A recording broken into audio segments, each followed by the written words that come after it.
tutakwenda kujifunza namna ya kuisaidia kompyuta yako isiweze kuwa slow, namna kufanyia maintenance kompyuta isiwe slow wakati unatumia. Kuhusu habari ya kompyuta kuwa slow, hii ni kesi ambayo inawapata watu wengi sana. Kwa hiyo leo nitakwenda kuelezea namna gani unaweza kufanya maintenance kwenye kompyuta yako ili isiwe slow. Kitu cha kufanya ambacho unatakiwa ufanye ni maintenance ya kompyuta yako. Na maintenance, kumbuka, zimegawanyika kwenye sehemu kuu mbili. Sehemu ya kwanza ya maintenance ni hardware maintenance, sehemu ya pili ni software maintenance. Kwa hiyo mimi nitakwenda kufundisha software maintenance kwa sababu software maintenance unaweza kufanya mtu yoyote yule ukipewa maelekezo ya kufanya, lakini hardware maintenance unaweza ukafanya, lakini inashauriwa hardware maintenance afanye mtaalamu wa ufundi wa kompyuta. Kwa hiyo kwa wewe mtumiaji unaweza kufanya software maintenance. Kitu cha kwanza ambacho kinasababisha kompyuta iwe slow ni zile programu ambazo zina run wakati kompyuta yako inawaka. Wakati unawasha kompyuta, kuna zile software ambazo huwa zina run at background, zina run, wewe huwezi kuziona hizo software lakini zina run. Hasa hizo software huwa ni nyingi zina run. Kwa hiyo zikiwa zina run, kompyuta yako inaweza kuwa slow. Unaweza kuwa huja launch software yoyote ile au hata page yoyote. Kwa mfano, naweza nikawa sijafungua hata hivi, lakini kuna software ambazo zina run au kuna process ambazo zinaendelea kufanyika wakati kompyuta yangu sijaanza hata kuitumia. Kwa mfano hivi. Sasa ni namna gani ya kuziona sasa hizo software ambazo zina run background? Kitu cha kwanza cha kufanya ili uweze kuziona, unaenda kwenye keyboard yako, unabonyeza Control Alt then delete. Unabonyeza button imeandikwa delete. Ukibonyeza itaweza kukupeleka kwenye task manager. Kwa hiyo ngoja tufanye. Bonyeza hivyo, tutarudi hapa, tutaletwa hapa. Tutakapoletwa hapa, nilikwambia hapa ndo mahali ambapo unaweza kaona zile process ambazo zinaendelea background. Kwa mfano, background process ziko 41, lakini ukiziangalia zinatumia memory kiasi gani. Kwa mfano hapa, hii Adobe CEF Helper inatumia RAM yangu 16 MB. Kwa hiyo hii tunatakiwa tu end. Unaona? Kwa hiyo unaangalia hizi ambazo zinatumia RAM kubwa, then unazi end.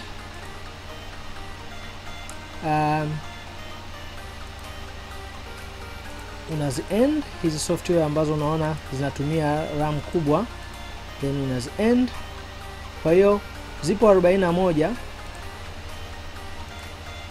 utazi end zote ambazo zinatumia RAM kubwa. Kwa mfano zinatumia MB kubwa ya RAM.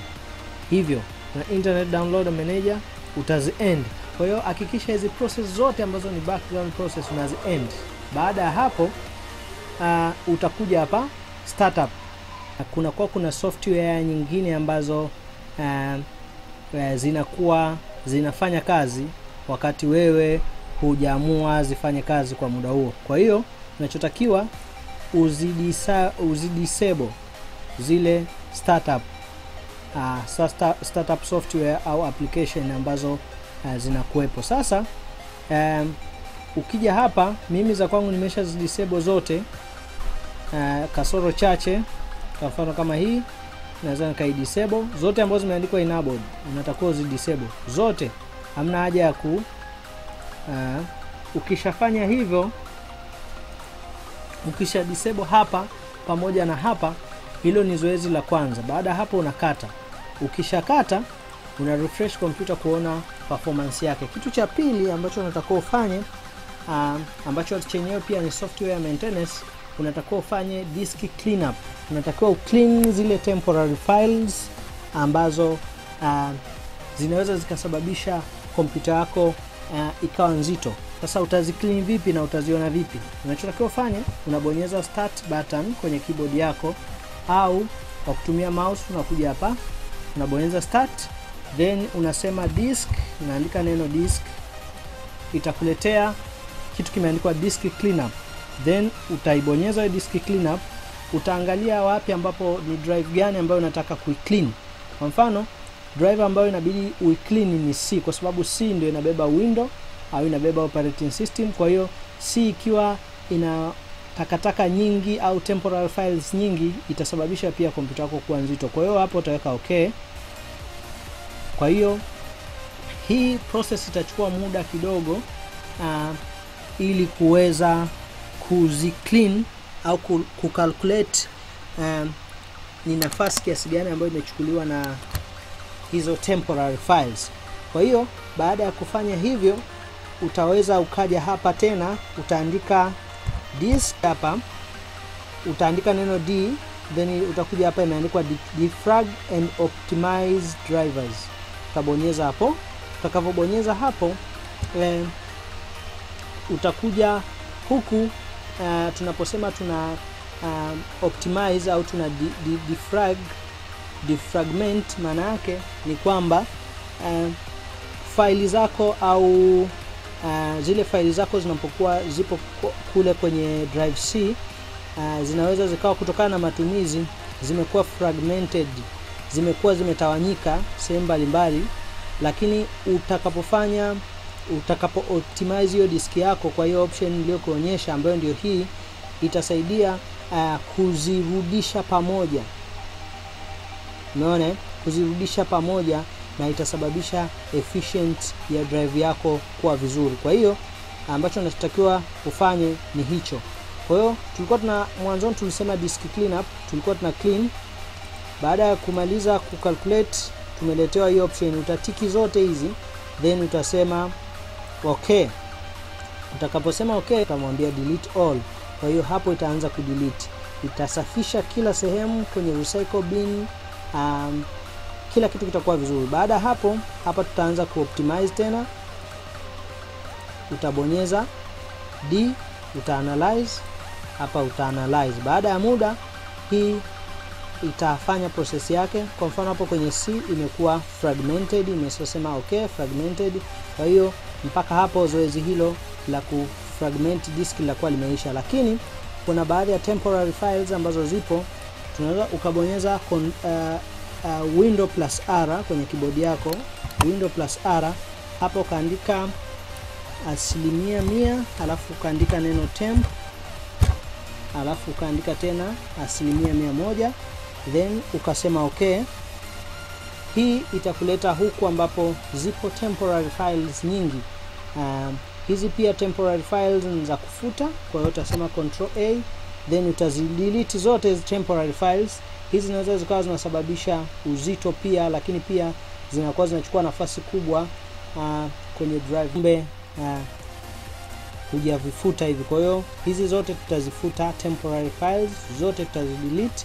Zipo ambazo zitakataa kufutika, zitakazokataa utaachana nazo, lakini zitakazokubali basi utazitafutika. Kwa hiyo kitu cha kwanza ambacho nimefundisha ni disable zile startup activities ambazo zinafanyika kwa kubonyeza control alt plus delete na kwenda disable. Lakini kitu cha pili ambacho nimekufundisha ni clean disk clean up disk, kufanya disk clean up, lakini pia defrag ambayo ni optimize, pia optimize driver. Kwenye kusearch, ukitaka kusearch ili kupata hii defrag na optimize driver, nimekwambia unaandika tu neno D, unakuja hapa unaandika herufi D, then unakuta hapa fragment and optimize driver. Kwa hiyo unapata hiyo option ya fragment na optimize driver. Kwa hiyo baada ya kufanya hii maintenance, hii ndio software maintenance. Lakini kama unahitaji kitu cha ziada cha kuclean disk yako vizuri, kuclean kila sehemu, kuna software ambayo inaitwa CC Cleaner. Sijui kama ninayo huku. Ngoja tuitafute CC Cleaner. CC Cleaner sina, lakini unaweza ukaenda kwenye website inaitwa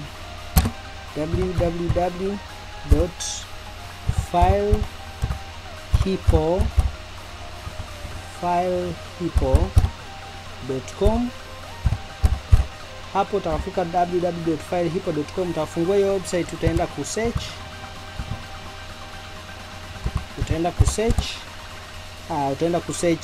kitu kinaitwa CC Cleaner. Ni C Cleaner, tumezoea kuita CC Cleaner, lakini ni CC Cleaner ni C Cleaner. Kwa hiyo unaweza ka search hiyo, utai-download, then utai-run, itaweza kukusaidia ku-clean. Kwa hiyo zoezi letu huku linaendelea. Nikikwambia kuna baadhi ya temporary files na kuaga huwa zinagoma. Kwa hiyo zitakazogoma utaziskip zote zitakazogoma. Kwa hiyo hizi hapa ndo zimekataa kati ya zile zote. Kwa hiyo tukija kwenye drive C tunakuta pamekuwa pasafi na pamepungua, pamekuwa na GB 15. Kwa hiyo kuna nafasi nzuri, lakini hata ukiangalia na performance ya kompyuta inakuwa imekaa vizuri. Kwa hiyo hiyo ndio njia ya kufanya software maintenance kompyuta yako ukiwa nyumbani bila kumpelekea mtu yoyote. Fuata hizo procedure zote ambazo nimekuelekeza. Endapo utakwama sehemu, unaweza kunitafuta kwenye namba ambazo ni hizi hapo naziona kwenye screen yako.